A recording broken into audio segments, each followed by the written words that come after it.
À travers ces assises, il est surtout question d'interroger notre système judiciaire en revisitant ses règles et mécanismes.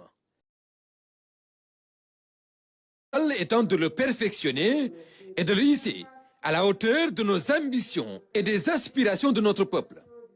La finalité de cet exercice est d'aider à baliser la voie pour une réforme pragmatique de notre système judiciaire afin qu'il inspire davantage confiance aux justiciables et préserve sa dignité.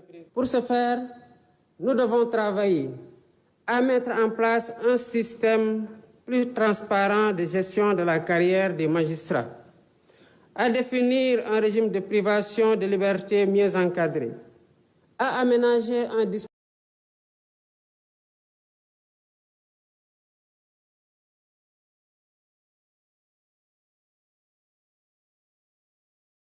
à instituer des plateformes dématérialisées et fonctionnelles et améliorer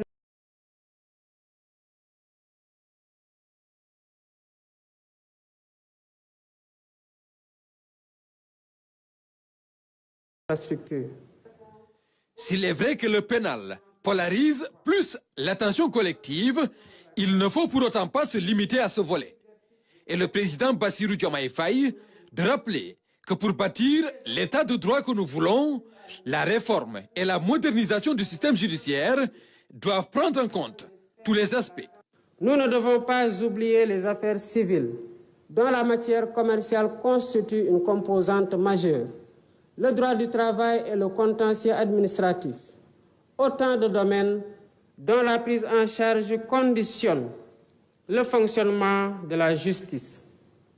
Aucun sujet ne devrait être laissé en rade, et pour redorer le blason de la justice, lui redonner le prix qu'elle mérite et la réconcilier avec le peuple au nom duquel elle est rendue, le chef de l'État souhaite inscrire ces échanges dans une démarche pragmatique.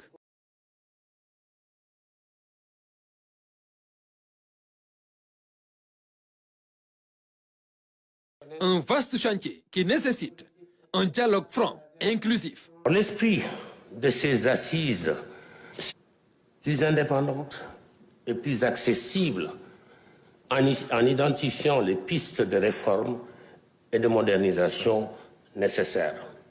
Gardons-nous de vouloir bâtir une république des juges qui remettrait en cause le principe cardinal de la démocratie, à savoir le gouvernement du peuple, par et pour le peuple, en vertu duquel les élus restent les dépositaires légitimes du pouvoir étatique.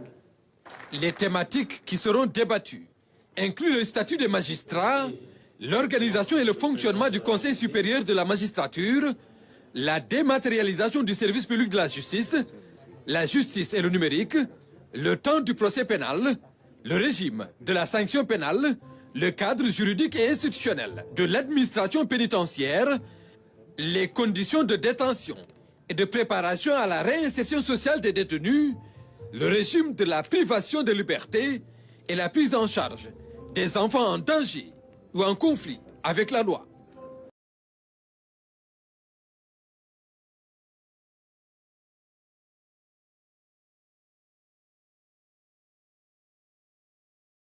Objectif de ces assises nationales consacrées à la justice. On l'écoute. Nous mesurons les enjeux et les défis qui attendent ces assises. Il s'agira d'ouvrir un dialogue avec toutes les composantes de la société afin d'examiner en profondeur le fonctionnement de notre système judiciaire, d'en faire ressortir les fragilités et de dégager des pistes de réforme et de modernisation. Ces assises seront l'occasion d'un dialogue approfondi et serein sur des questions essentielles telles que le statut des magistrats, l'organisation et le fonctionnement du Conseil supérieur de la magistrature, la dématérialisation des services publics de la justice et le numérique, le blanchiment d'argent, le temps du procès pénal, le régime de la sanction pénale, le cadre juridique et institutionnel de l'administration pénitentiaire, les conditions de détention et de préparation de la réinsertion à la réinsertion sociale des détenus, le régime de privation de liberté, la prise en charge des enfants en danger ou en conflit avec la loi, etc. Excellences, Monsieur le Président, Mesdames, Messieurs, les attentes de nos citoyens en matière d'indépendance de la justice, d'efficacité et de proximité des services publics judiciaires sont fortes.